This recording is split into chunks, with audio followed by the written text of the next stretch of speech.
I keep fighting voices in my mind that say I'm not enough.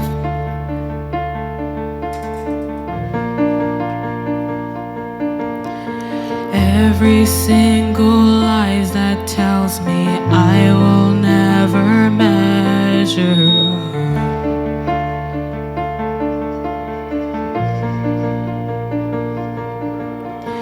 Am I more than just the sum of every high and every low?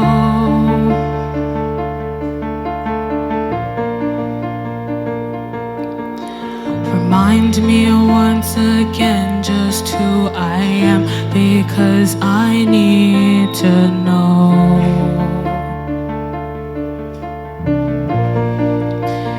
You say I am loved when I can't feel a thing. You say I'm strong when I think I am weak. You say I am held when I am falling short, when I don't belong.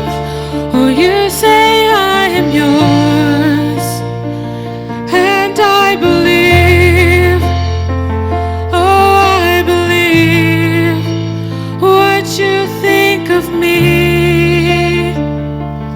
I believe the only thing that matters now is everything you think of me.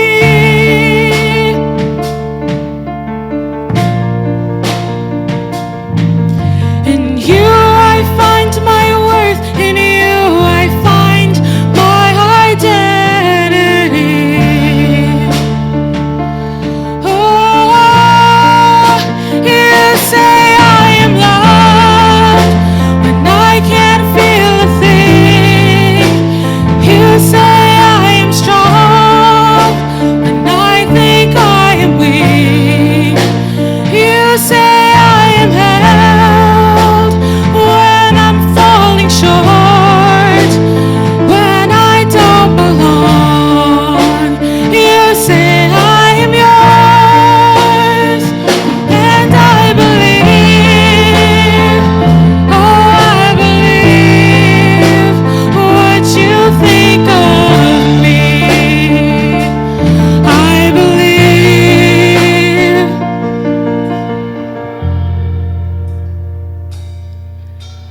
Taking all I have and now I'm laying it at your feet.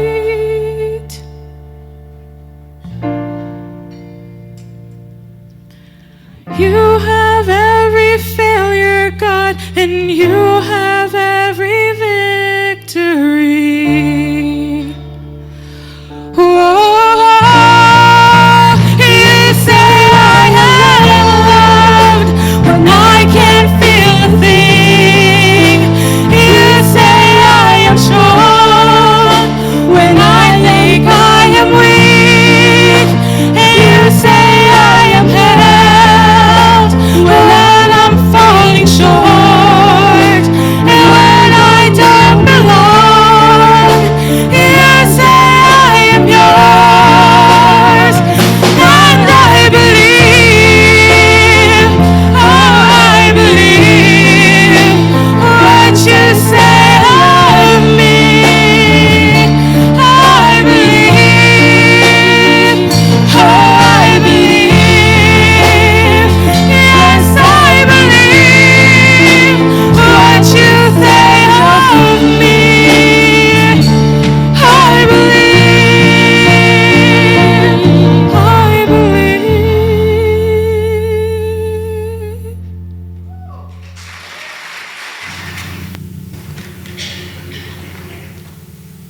Leviticus 19:1-4.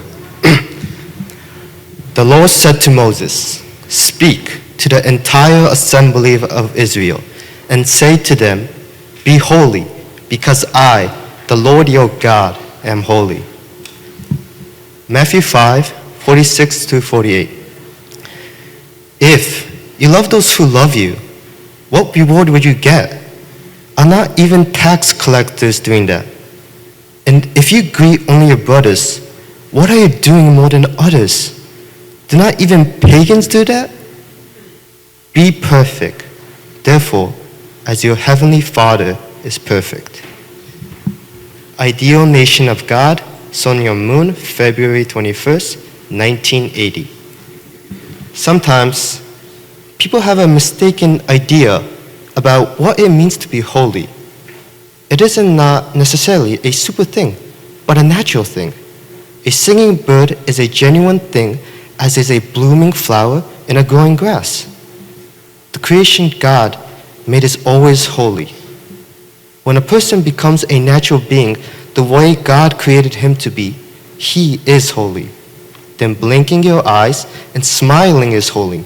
Moving your arms and legs is holy.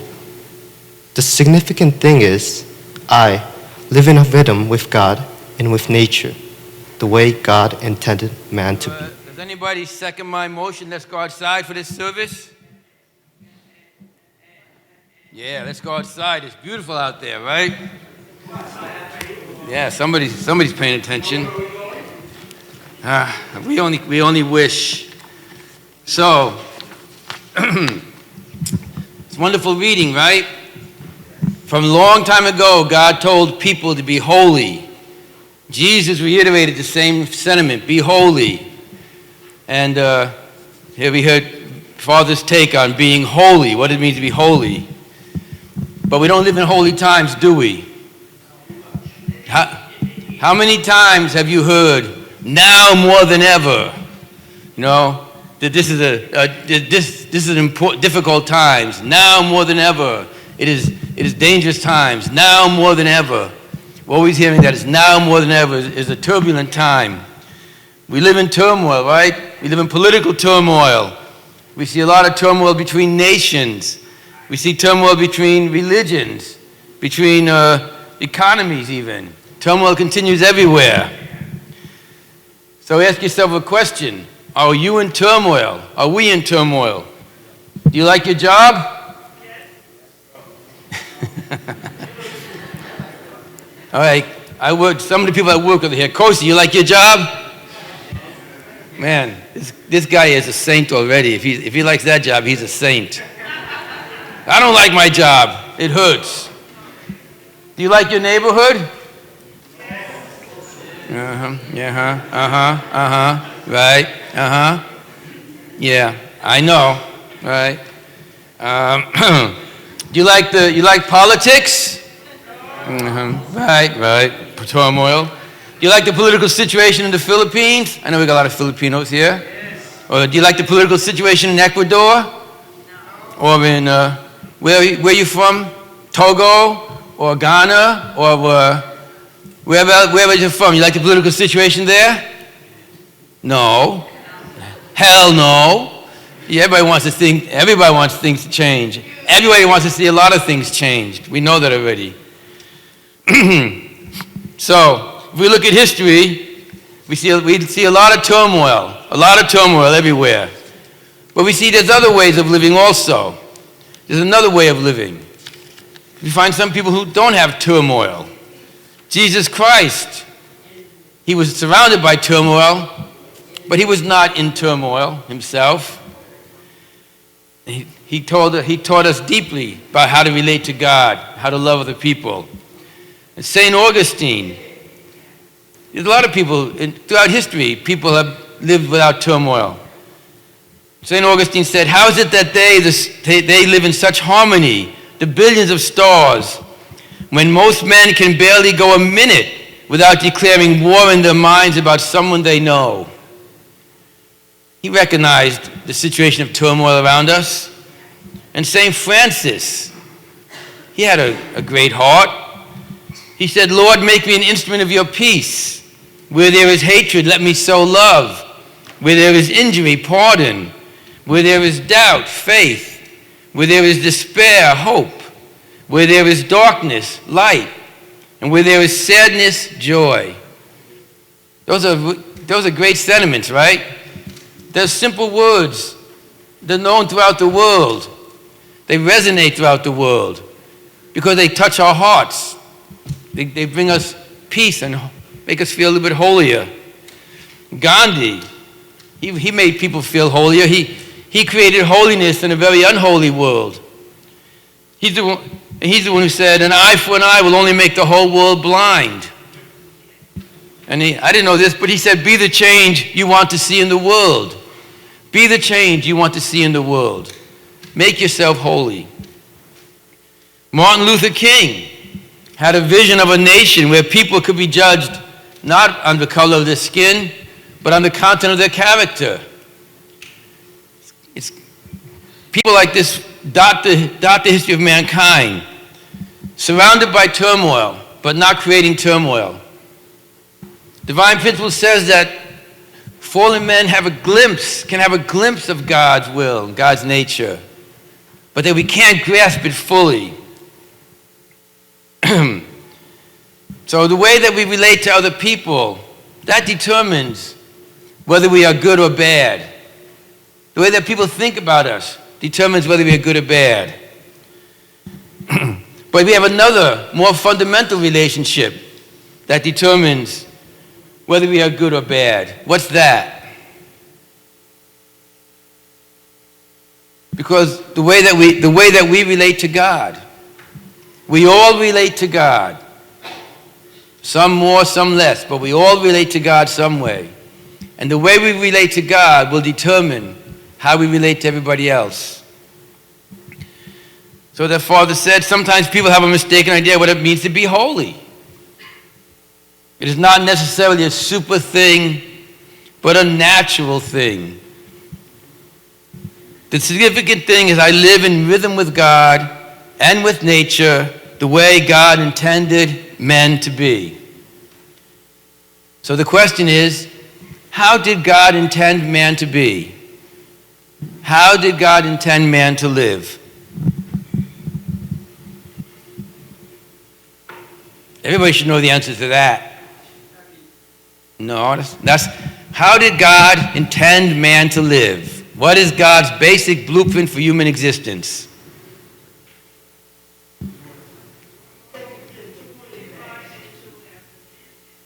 Be fruitful, multiply, have dominion. That's how God intended man to live. So then what is holiness? What does it mean to be fruitful? It means simply to be a person whose mind and body are united with God at the center. That's what it is. What does it mean to be fruitful? Be my mind and body united with God at the center. What does it mean to multiply? I'd like to get a little divine principle definition here. What does it mean to multiply? 28. Okay. Principle of Creation, page 30. The place where Adam and Eve become perfectly one in heart and body as husband and wife is also the place where God, the subject partner giving love, and human beings, the object partners returning beauty, become united. This is the center of goodness where the purpose of creation is fulfilled. It's a beautiful, beautiful sentiment. Okay? And what does it mean to have dominion? I'd like to go to divine principle again. That's yes, indeed. To live in a holy environment. Okay. So it is human nature that when people wrong their neighbor for selfish ends, they suffer more from the pangs of conscience than they benefit from the enjoyment of unrighteous gains. Anyone realizing this will restrain himself from hurting his neighbor. But with genuine brotherly love to overflow from the depths of people's hearts, they would no longer wish to do anything that would cause pain to their neighbors. How much more would this be true in a society of people who actually feel that God, who transcends time and space and observes their every act, wants them to love each other? So it's a beautiful content of the concept or the hope that what humanity can be, what humanity can achieve. Then we think about the way when we think about things in this sense, from divine principle, from these definitions, then when we look at the world around us, we can judge whether things are natural and holy or not. So can we call homosexuality holy? Is it natural? Not at all. Can we call prostitution natural, holy?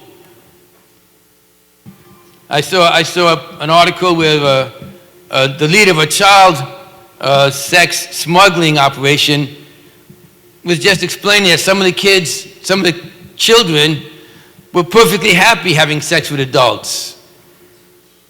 Does that sound natural and holy to you? Is war, is that a natural and holy way for people to relate, for nations to relate to each other? We look at every aspect of society. Does it feel natural and holy that some people enjoy great wealth while others struggle in poverty? Does that feel natural? It's normal, but does it feel natural? When we judge that everyone living, does it feel natural and holy that some nations should enjoy great prosperity while other nations struggle in poverty?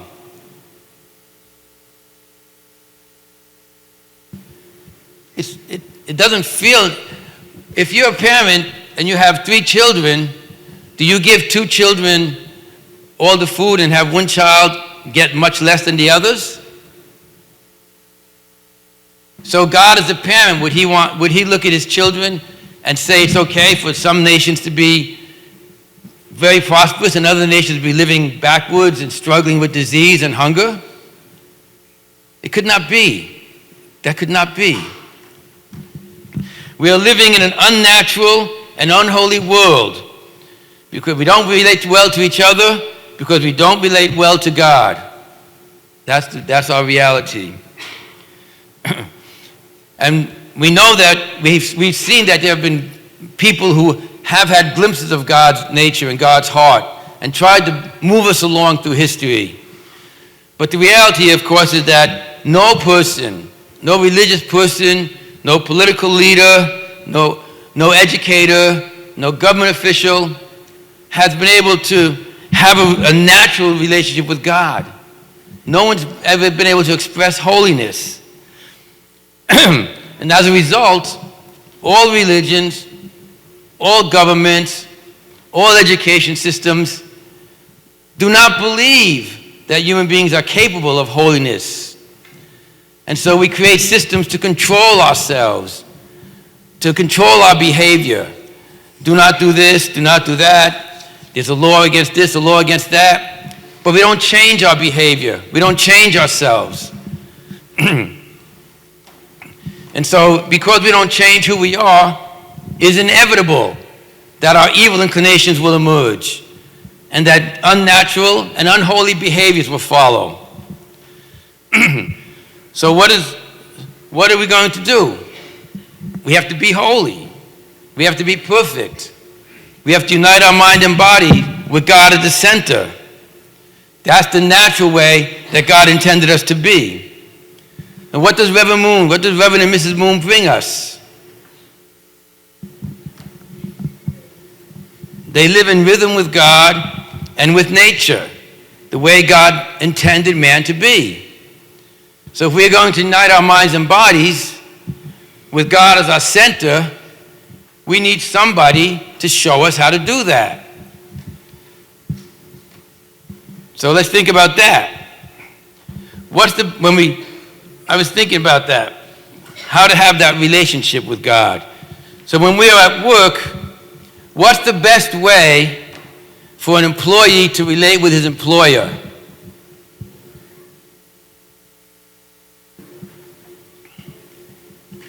I like to say, just say yes. No.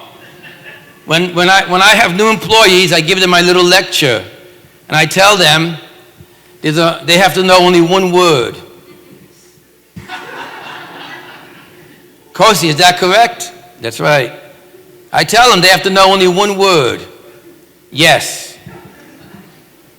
Because as long as they know the word yes, we have a relationship. If I say, don't work here today, work over here today, yes. Yes. Why? Because I'm the boss. I know what we need to do. And I don't need, I know what he's doing over there, but I know it's more important that he goes over here. For the benefit of the whole company, I tell him, go there. Just say yes. There's no need to even know why. You don't have to know why I'm telling you to do something. Just say yes. Because I know more than you know, and you have to do what I say to do. If you say no, what happens? Well, we have no relationship. We have no relationship. And when we work together, we have a relationship. So when we say yes, and when my boss tells me to do something, the trouble with giving sermons is I have to do it myself after I say all this stuff. But I got to do this stuff too before I say it. And my boss tells me to do something, I have to say yes. It doesn't matter whether I feel like it or not. I have to say yes. Just say yes work for you? 100%. It works for you too. What's the best way and the holiest way for men and women to relate to each other? Just say yes. Now I got some guys interested. Thank you. Just say yes. Maybe you have to try this. But how do we want to relate as a husband and wife? We want to be we want to experience total harmony. Under Reverend Moon, we've been taught, where these words are not just words, these words are important words. These are important words.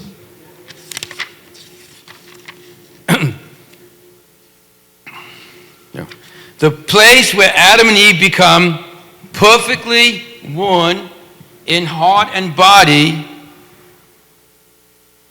Heart is what? Spiritual. Body is physical. Is also the place where God, the subject partner giving love, and human beings, the object partners returning beauty, become united.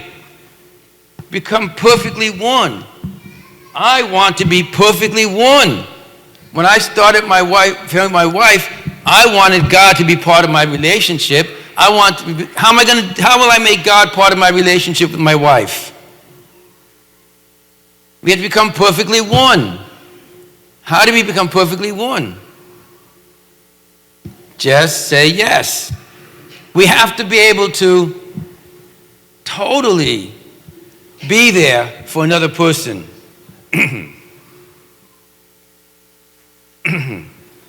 So then, wrong one. Even Father talked about that sometimes, giving advice to married couples. Okay. If your husband says, darling, I want to ride on your back. Can you carry me? What would you say? American woman would say no. No, I should be on your back. But if you say yes and do your absolute best to try to lift him, how beautiful it will be. Then your husband will say, you did your best. I thank you for it. Now come on my back. He knows his wife is willing to carry him, but she is not that strong. So he will carry her. Thereafter, carrying her becomes very natural and beautiful. What I am trying to describe is just how to serve unselfishly and willingly. From now on, after you get blessed until the end of your life, will you be a person of service? Just say yes. We all have something. We all need something. We don't need to be improved. We all have our own idiosyncrasies, our own ways about us. We don't need to be improved by other people. But I do need to be affirmed, at least by my wife. And how about me? I have to affirm my wife. So I told you before we started our family, I knew my wife's Japanese. I know their tradition. They'll donate themselves into the grave. They'll donate money. They won't stop donating if they think it's the right thing to do. So I knew I was going to be moving with that. And I knew that was a chance to have some conflict if I thought, we can't afford it. But I just told myself, whatever she wants to donate, whenever, it's okay. Just say, I said, I will never say one word about it. Just say yes. Because it's important to her, and I trust her, that there's value in it. It's important to her because there's value in it. And so that's what I've done for my whole life. Just say yes. And then there's been no conflict about that. I want to experience that free-flowing love. I'm here on this earth, I don't know how long. I know there's some things I want to do. And I know one of them is I want to experience complete oneness with my wife. I don't think we're 100% there yet, but I want to go there. I want to know what it's like to surrender. Not just surrender, but participate. You don't just surrender, you participate. Yeah, you want to donate all the money? I make it all. Here, give it away. Or whatever. In whatever way somebody wants to participate with them. Do it with them. What if your husband says, I want to set the record for having sex in one day? Just say yes. Somebody should have said this 40 years ago to me, but the record won't be very big. Just say yes. When you just say yes, you fully embrace each other, and the other person appreciates it. Is that right? When they appreciate it, you win.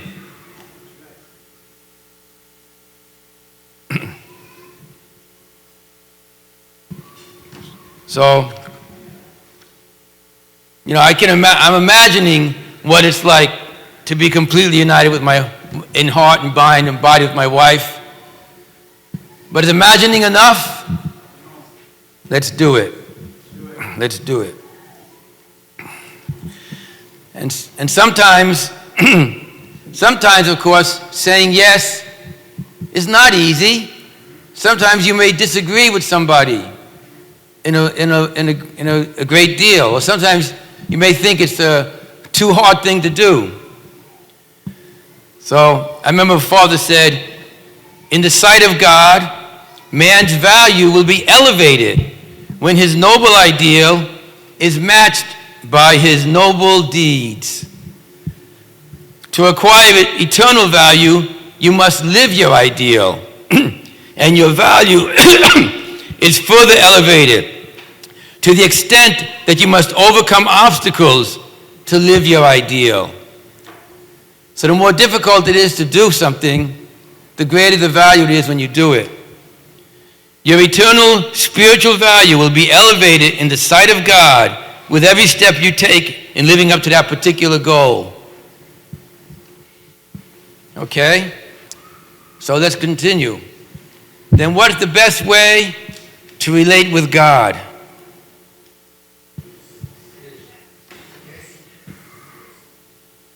Just say yes. Of course, now it gets a little tougher, we know. Because we live in an unnatural, unholy world, God wants us out of this situation. He wants us someplace much better. But getting there is not going to be easy. Separating ourselves from this sinful history is not going to be an easy thing. But there's only one way to go, the way that God tells us to go.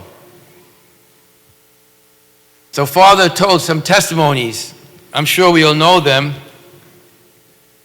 The one that I remember a lot is when he had a 1-month-old son back in the 40s. And he went to the market to buy some food. And at the market, he got a revelation from God. Go to North Korea. Start witnessing in North Korea. We know the story. He didn't even go home. He just left. We know how difficult that was for his first wife. We can only imagine how difficult it must have been for him to just to do that. There's no doubt he knew how much difficulty that would create. But God said, go. That kind of content of relationship with God is amazing. But it puts him in a position to experience God's heart as his own heart. To fully experience God's heart. Not just catch glimpses of it. To fully experience God's heart. Puts him in a position to lead us, to help us get to where we want to be with God. It lets him tell us how to become one with God by becoming perfectly one in heart with my heart and body with my spouse. How to become one with God. How to be what? Natural. And living in rhythm with God. Living the way God intended us to live. My mind and body united with God at the center. Father said, my course is truly a stony path. Over and over, God has asked me to do impossible things. Raise your hands if you want to volunteer to be Reverend Moon. Anybody would volunteer must have something wrong with his head. How about being able to eat my own stool and say, this tastes sweet as honey? God is continually asking me to do absolutely insane things. Does this discourage you?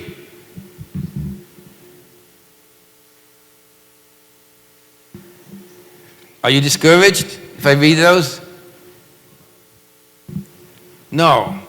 We have a vision. I have a vision of myself. Maybe God will tell me to do something insane, impossible. If you do the insane and impossible, God is surely with you. There was a time 40 years ago, I had a good job. I had a lower middle income job. I grew up in abject poverty, and now I had a lower middle income job. And I was supporting my family. I was my family's sole income, my mother, my brother, and me.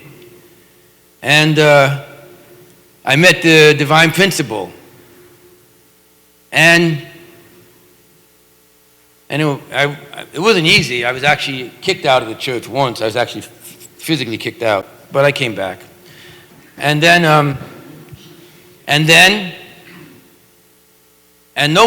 nobody ever asked me to join the church. They didn't ask me to join. They just said, you're in. Nobody's even asking you because we know you're in. I left my job. I left my family situation. I took all my money. I had $2,000 in the bank. I donated that to the church. That was 1976. I gave my mother my last paycheck because I knew there wouldn't be anything else after that. I didn't explain it to her. I I didn't know what I was doing. How could I explain it to her? But of course, God took care somehow. God took care of that. And I began my journey. It didn't make much sense, but it brought me closer to God. It wasn't easy, but it brought me closer to God. So when I look at this world around me, I see things different now, of course, than when I did before. But I see real hope for mankind. I see real hope. We are blessing everybody now, giving them the blessing, letting husbands and wives get blessed under God. That's the great thing, right? But now that you're blessed under God, next step is, Rudy, just say yes.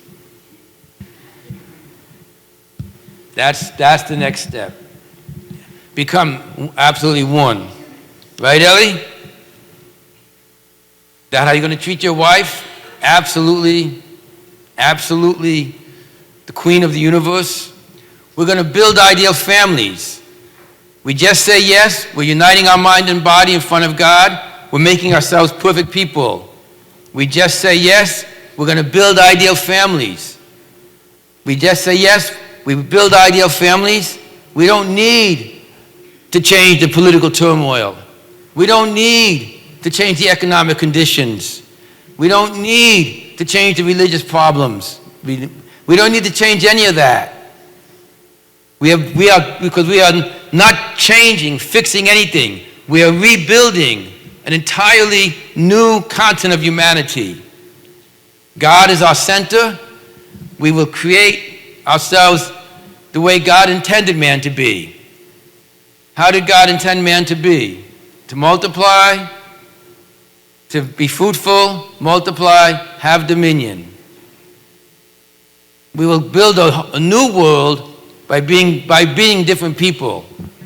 In the Bible, it says when the Messiah comes, behold, he makes all things new.